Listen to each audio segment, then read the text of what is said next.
guest on the line, and I got to tell you, man, when I put up that little thumbnail to tell everyone that she was going to be on with us, so many people have loved so many different things in her career. On the line with us right now is E.G. Daily. Hello, E.G. How you doing? Hey.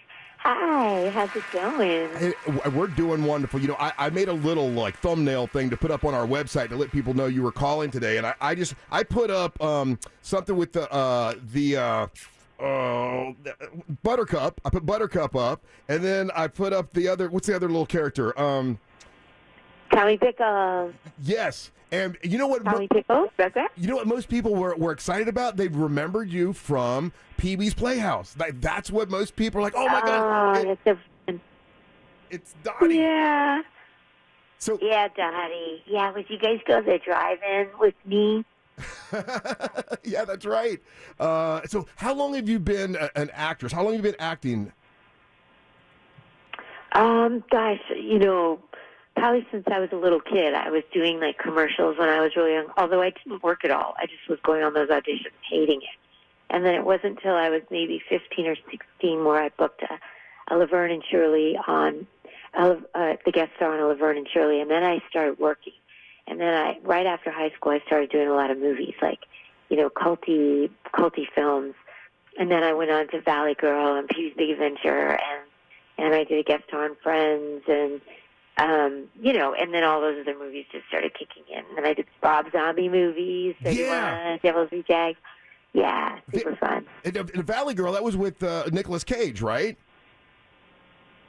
Yeah, absolutely. Which was another one of those classic, kind of culty classic films. Yeah, super fun, and it sort of broke his career back then. Big movie for Nick. Yeah, and then of course everybody knows you, Tommy Pickles from Rugrats. Yay! How long has Rugrats been around?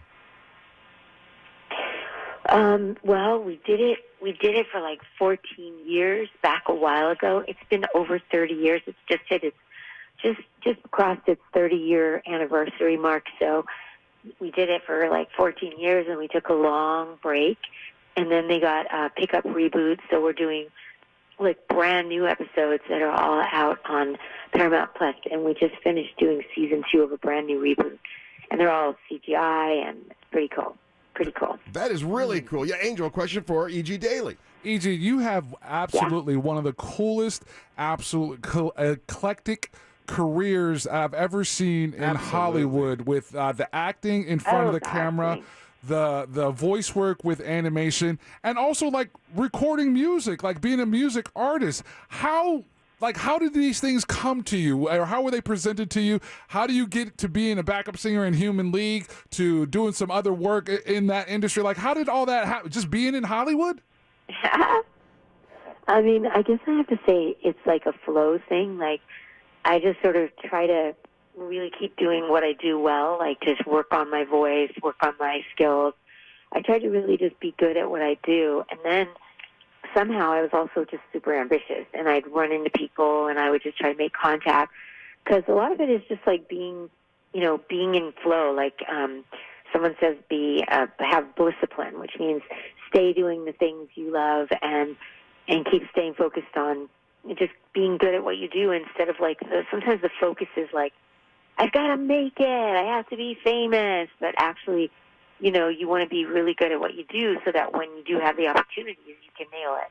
And so I think a lot of it for me was just being at the right place at the right time, and being ambitious, and living in my town, the town of Hollywood, so I was able to kind of network and connect up with people. But a lot of it was, some of the greatest things I ever got were just random. I didn't, I was in a Rod Stewart video, but I just happened to be in Las Vegas, and some guy was like, hey, you want to be in a Rod Stewart video? And I was like, oh, my God.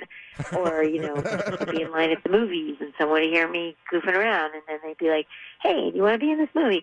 So, I mean, just sometimes it's just being good at what you do, and being ready, and then just enjoying your life so that things can fall into your life, because you're not out there always trying to be somewhere where you're not, but you're actually being present and having fun, and then, being ready. Just being ready. So I don't know. I don't really know. That's awesome. I've been on this weird path. Right? Hey, tell us about I know that you are on, you've just recorded a song for a tribute album to the Go-Go's. Is that right? yeah. So I got asked to be on this Go-Go's tribute album, and I picked, of course, We Got the Beat, which is one of the best Go-Go songs ever. Right. They've done the hit songs, but I really love that one, and I think that one really suits my voice. And shot a video, so everybody can go to YouTube, my YouTube page, to go check out the full video, and also it's up on Spotify. My Spotify page has all the new music and some of the old OG music. But I just cut this track. It's going to be on an actual disc. They're pressing and printing for the collectors, and the Go-Go's are approved. They've all been posting and playing my video and just sharing about it on their socials, which is really cool. Oh, that is so cool. So it was just a really cool opportunity. Yeah, we're showing their video right now on our YouTube channel. That is really awesome. Carlos, question for E.G. Daily. I have such respect for your work, and you're also you and a friend of mine, Kari Payton, are just top level, specifically voice actors that I really respect. So it's really an honor to have you on the line, and your work is just absolutely. Your work is immense. What is the one character that people, no matter where, no matter how, always bring up? And then what is the character that people bring up and you're like, oh, you are a for real fan? I don't even know how you knew that voice. What are those extremes? I mean, I think definitely it's got to be Tommy Pickles. That's everybody seems to know. Gosh, and then yes. Buttercup from the Powerpuff Girls. I think what people trip out and don't know sometimes they do, is that I do the theme song for 2.5 Men, the men. So I do that, which is kind of a random thing. So I would say, and then sometimes they surprise me with things I can't even remember, like movies that I did so long ago I can't even remember I did it, or a song that I did.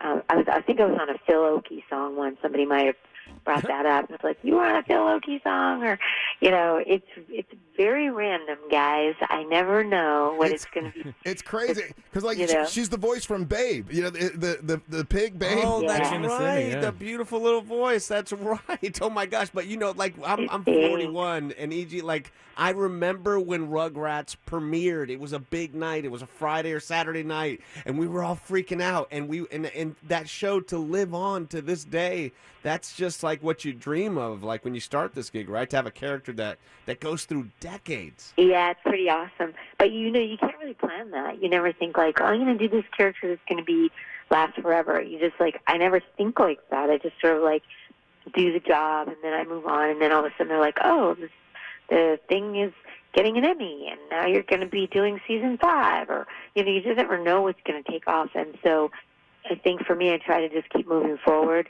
and then I'm always pleasantly surprised when they turn around and say, oh my God, now it's the 30-year anniversary of the Phoebe's Big Adventure movie, and now it's Rugrats got a reboot. I just never know what's going to happen, or what's coming next, or Awesome. it's pretty cool. Do you get any pushback from working with Nickelodeon? You are Tommy Pickles. That was the kickoff of Nicktoons, a big deal. And then you go and do The Devil's Rejects. Did Nickelodeon have a problem with that? I don't think so. I don't think so. Because I do try. It is a crazy character, but the audiences that are allowed and supposed to watch those movies are a different age range. So, I'm an artist, so I do art, and I do art with my body, my face, my voice, and so I can't limit myself. I just hope that the parents are making sure their kids are watching age-appropriate things, and so I think Rugrats and them. They've never had any issue with my body of work so far, thank God. And I do try to keep my social media pretty PC.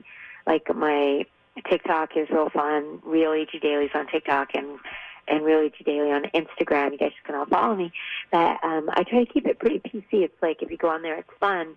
But then I'll also post a little clips on the Devil's Rejects. But I do try to keep it pretty safe and nothing that would be harmful to kids, but again, parents have to watch what their kids are watching too, because some of the horror films are pretty insane, Hey, so I just think, my job is to produce art and give people art. That's what my gift is. And so I can't limit myself and try to monitor for everyone. I think everybody has to monitor, but I can be, so on my socials, be safe and make sure that I'm being careful and respectful of kids. It's awesome because like Rugrats was such like a quintessential part of my life. I grew up right in the right time for it, and it was there. And the quality of kids programming during those years of like Nicktoons was just amazing. What Nickelodeon did and the things that they let them do was just unheard of. But have you seen like children's programming today, especially specifically since you're on YouTube? Just the weird kind of nonsense that comes out. What do you think about that kind of stuff focused towards kids? Like, which kind of thing are you talking about? Well, like right now, like there's Poppy's Playhouse, which kids are like real into, which is kind of like the scary stuff. There's like weird, like just like YouTube videos in general, and I'm curious if that kind of like are kids missing out on this version of like just high quality kids shows? Because when I didn't feel like the kid shows when I was a kid spoke to me like I was a kid. Like they were speaking to me as a child, but not down to me. Yeah. You know? I mean, I honestly think there's a little of all of it all the time. I think there's going to be kid shows that are really thought out and programmed for kids, that they have to go through like all these channels to make sure it's very kid safe and kid appropriate. And then because of our internet situation now, there are going to be like every other kind of thing and people throwing things out. And again, it's their art. You know, people are making art, and sometimes it's a little weirder and sometimes it's more safe and kid friendly. And I just think like there are different venues for different art, and you know, kids are going to go find what they want to find, and hopefully the parents are keeping an eye out, making sure again they're safe. And yeah, it's hard to say because, you know, art is art. You know, it comes in so many forms. Hey, AJ, when you're when you're a voice artist, is it flattering when people ask you to do their favorite character or something like that, or does it kind of get old after a while? I love it. I think it's the sweetest thing ever when somebody knows. Oh, like for instance, I did something. It's on my TikTok. It's really cute. There's a girl I walked up to Starbucks, and I did the voice. I asked her for Amber's clouded mist with an extra splash of oat milk, and the girl freaked out, and it was so cute. And then the rest of the crew there was like, "Can you do, Tommy? Can you do? Baby's got to do. Baby's got to do." You know, the Starbucks clan came over, and it was just such a beautiful, sweet thing. So I think it's really sweet, and I think, of course, like if you're sitting down having a dinner date and you're on a really romantic date or something, and someone walks over to you and keeps talking about doing voices, and then, you know, I think there's a time and a place for it, but I just think it's really sweet, basically. I think it's my job. That's it's good. my job, and it makes people happy, so I'm kind of happy to do it. That's awesome. This beat is hard. This beat is hard. You can roll your eyes and stomp your feet, but this white girl, you sure can't beat.